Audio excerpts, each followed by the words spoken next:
Gusti Allah ngajelaskeun tentang dalil-dalil kamahakawasaan Allah. Diberi ayat-ayat ku Gusti Allah jang supaya yakin bahwa sonya bahwa Khaliq adalah Gusti Allah Subhanahu wa ta'ala. Dimimitian kamari ku Gusti Allah nu nurunkeun hujan ti langit teh Gusti Allah kade ayat. Sanggeus Allah nurunkeun hujan kemudian dampak tina turun hujan nabat kulli syai breng jajadian timbul harare jelema pikaresepeun mata hasil tina hujan timbul deui sisikian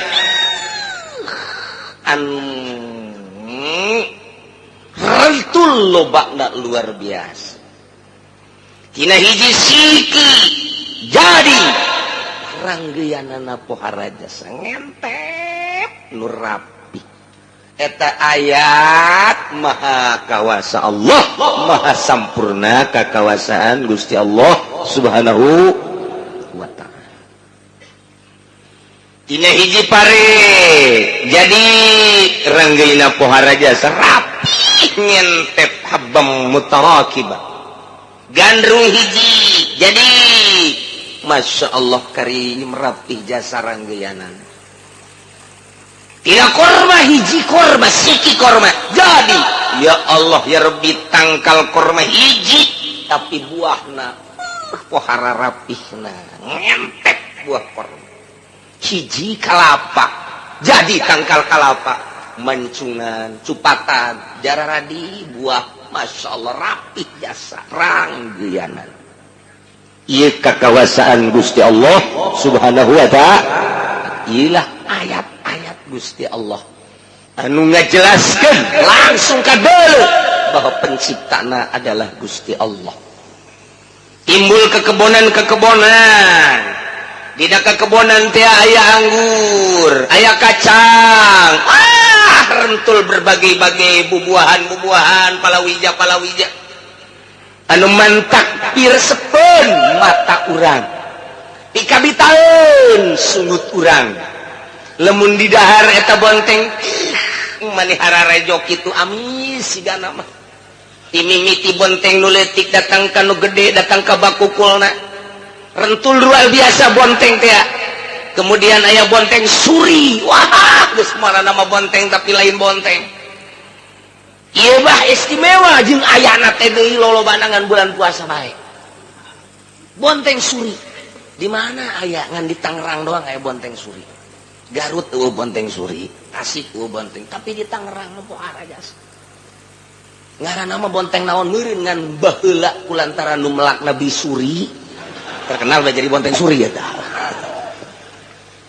emang di Tangerang di Indonesia mah babari nyeun ngaran teh babari sempat dibahas di dunia internasional sempat dibahas urusan ngaran-ngaran di Indonesia mah babari jasa aya oncom diteuneun di jero comro eta babari jasa teh geus pokona mah ngaranana teh babari jasa di Indonesia mah rempah-rempah dihijikeun digoreng bala-bala ngaranna teh padu bae Masya Allah aya kacang diasupkeun ka jero cangro kacang di jero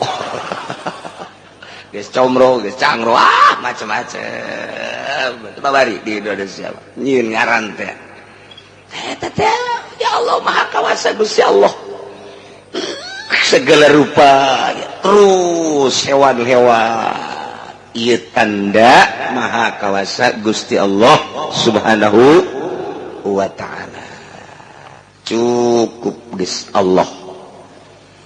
nyampaikan ayat-ayat Gusti Allah dengan nyata supaya geus ulah mangeranan ka sasaha Allah anu khaliqus samawati wal ard ngadam langit bumi katut eusina disampaikanlah ku para rasul kejadian ayat-ayat eta teh terakhir disampaikan ku junjunan alam Kangjeng Nabi urang Kangjeng Nabi Muhammad sallallahu alaihi wasallam kade Allah teh wa huwa ala kulli syai'in wakil maha ngaraksa Gusti Allah kana seluruh perkara deket Allah teh ngan teka deuleu fala ainun taraka wala yadun tasilu ilaik moal bisa dideuleu ku mata moal bisa dicekel ku leungeun Allah la tudrikuhul absar wa huwa yudrikul absar wa huwal latiful khabir cukup geus ayat kabeh jadi ayat ieu ya tu tadi dicaritakeun ti mimiti turunna hujan kemudian sisikian ditambah ada itu planet-planet cakrawala ti mimiti panon poe lempang ka panon poe surup timbul surup muncul geus sabaraha ribu tahun juta tahun maha kawasa Gusti Allah di samping eta aya bulan kulum fi falaki yasbahun teu kaluar tina relna bulan dina rel bulan panon poe dina rel panon poe berbagai planet-planet anu lainna Samsun Syarok Mustari Zuhal dan lain sebagainya aya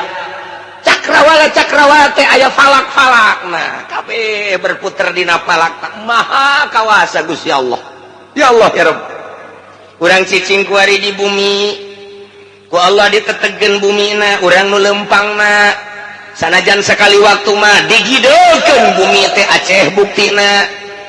digidekeun bumi teh Jogja buktina kamari ieu dilongsorkeun Garut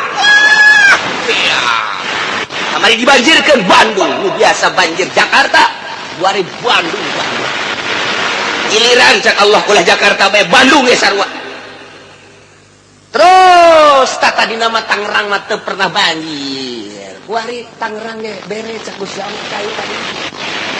bere Tangerang wah usah banjir teh pilih dek mana henteu diberi banjir lini gempa ieu teh peringatan nu aing ka manusia ku aing ditetegeun ketika aing netegeun ku aing digidekeun ketika aing daek aya ngagidekeun ieu tatu sia ka aing jasiana ge bakal modar cukup Allah nyieun ayat-ayat cukup Allah nyieun tanda-tanda kemahakawasaan Allah tiga kurang lah baik tapi geninganan manusia aya nu mangeranan keneh ka Isa mangeranan keneh ka Maryam mangeranan keneh Tritunggal mangeranan keneh ka batu ka patung jeung sajabana padahal tanda kemahakawasaan Allah geus jelas jasa mimiti hujanna langitna kemudian planet-planetna sisikian bubuhan paman dan lain sebagainya panasna tiisna dan lain sebagainya ieu adalah tanda kemahakawasaan Allah tapi loba keneh nu teu percaya bahwa pangeran teh Allah urang mah kuari alhamdulillahirabbil mahal jasa ieu urang iman ka Allah teh mahal aja ieu poe minggu bisa diuk di dieu mahal sanajan motifna mah macem-macem motifna mah geus kanyahoan lah ku kaula aya anu geus dicarekan bae ku pamajikan ngaji aing nyilid aya anu diudag-udag ku bang nyilid 3 bulan geus teu kaeusian aya anu hayang nyaho doang coba ngaji kumaha aya cenah ieu mah ngan sakadat hitung-hitung rekreasi bae ngaji ja di satukangeun eta mah di majelis toba sagala beubeulian los aya anu memang bener-bener ngaji Allah nu maha uning cok lempengkeun geura ka Gusti Allah tanda kemahakawasaan Allah sempurna kekawasaan Allah Allah sebagai khaliq nu utar atur al musakkinu wal muharriku wal mudabbir Allah Rabbul alamin dibaca ku urang unggal salat alhamdulillah sadaya puji tentu ka Gusti Allah milik Allah Rabbil alamin Allah teh nu ngabogaan sakabeh alam tapi urang terasa henteu karasa bahwa urang dibogaan ku Gusti Allah urang mah deres sakieu mah masih keneh bogalah pengakuan diurus ku Gusti Allah di luareun urang Yahudi Kristen Protestan Katolik Buddha Konghucu dan lain-lain sebagainya teu percayaeun bahwa pangeran teh Allah isuk pageto pae tetep berhadapan jeung Gusti Allah urang mah kuari bersyukur sekali alhamdulillahirabbil qad ja'akum basairu min rabbikum nyata geus datang ka ranjeun kabeh basairu jamatina basirah basirah teh kekuatan cahaya nu aya di hate berarti ngaranna ieu adalah pangdeuleuh hate aya deui basor dijamakeun kana absor cahaya kekuatan mata lamun basor dijamakeun kana absor mata berarti dedeleuhan mata lamun basiro dijamakeun kana basair eta mah dedeleuhan mata hate ieu ku Gusti Allah dijelaskeun qad ja'akum basairu nyata datang ka ranjeun kabeh pirang-pirang dedeleuhan mata hate sebab ai mata urang mah ieu mah ngaranna alam sogir basor dijamakeun kana absor ieu mah ngaranna alam sogir teh ketika urang muka mata urang nu kadelengan sakadar sabelah dunia geh lamun eueuh hahalang ketika aya hahalang mah tembok jeung sajabana nu kadeuleugan sakadar batas eta doang alam sogir moal kadeuleu ku urang ieu teh lamun aya hahalang ketika hahalang ge dedeleuan urang bingeus sakapangdeuleuna urang remeng-remeng kebelah dituna ieu dedeleuan mah alam sogir kos kieu mah tapi basirah mah ieu ngaranna alam kabir urang nama cicing bedi mah tapi eta karawang kacipta ku mata hate urang pengkolanana ge kacipta jasa di dinya aya kali terus lempang ka belah dinya terus belok kiri di dinya aya imahna nyesarwiti urang nama di jero imah bae kieu kabayang irungna kadeuleu matana kadeuleu bibirna kadeuleu aya hunungan saeutik Masya Allah terus make pakaianana lantaran urang karawang mah dirinya make samping ketika nyana kahareup aya prak nyingsat saeutik kadeuleu kabayang ku mata hate Karawang Bandung Surabaya ketika urang merenung Mekah Baitullah kabayang urut urang teh oh di Jihad Sud urut urang teh oh di Bahut mah urut urang teh oh di Mispalah urut urang teh oh di anu kabayang bae mata hate Masya Allah karim alam kabir basirah eta keur carita nu ku urang geus pernah didatangan urang pernah ziarah Wali Songo ku urang teh bisa dibayang-bayang mata hate mah pohara mata ieu mah teu kabreuleuh ku urang Surabaya mata hate mah bisa neuleuh basirah ngaranna bisa ku urang dibayang-bayang alam kabir basirah mah pernah ka Madura pernah urang ka Irak pernah ka Iran urang dibayangkeun mata ieu nama peureum tapi mata ieu na beuntak mantak loba jelema teh anu peureum bae horengan anu dihudang nu dihandap nama hudang utek-utekan eta teh keur aya di alam kabir nya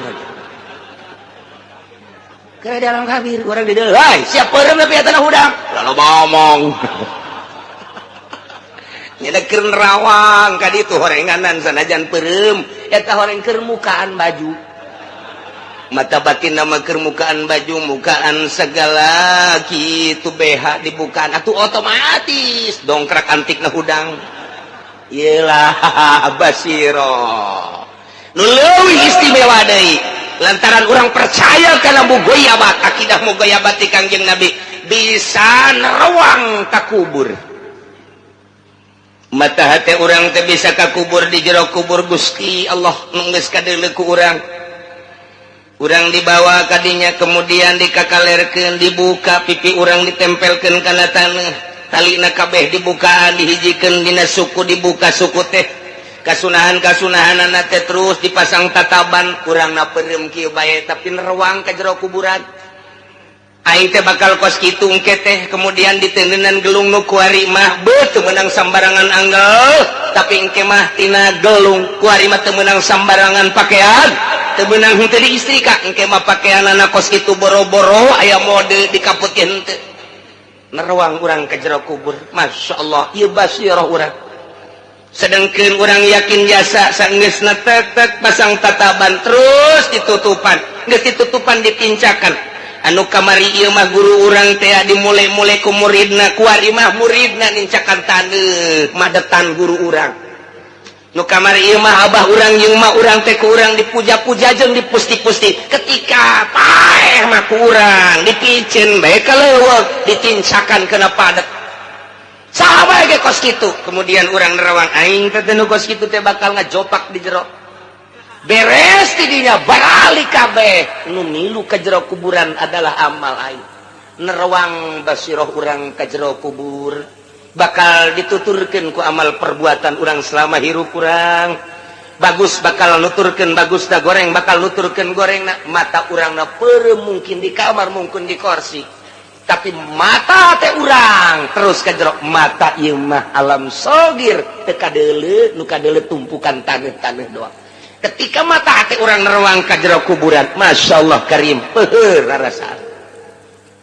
tidinya aya masana datang ka kiamat wallahu alam hanya Allah nu nyaho urang mangan sakadar dibere tanda-tandana bae ku Kangjeng Nabi tanda deket kiamat teh kasir waladi zina tanda deket kiamat teh anak zina ambalaya nu mabok ambalaya nu maling ambalaya berbagai-bagai kemaksiatan jeung kazaliman ambalaya tere datang kana waktu kiamat hanya tanda-tandana bae lah tidinya engke bakal kiamat dibayangkeun ku mata hate urang sesuai jeung nu sok dicaritakeun ku ulama meunang tina hadis Kangjeng Nabi belah dituna meunang tina Al-Qur'anul Karim al-qari'atu mal qari'ah wa ma adraka mal qari'ah yauma yakunun nasu kal farashil mabthus persis engke jelema teh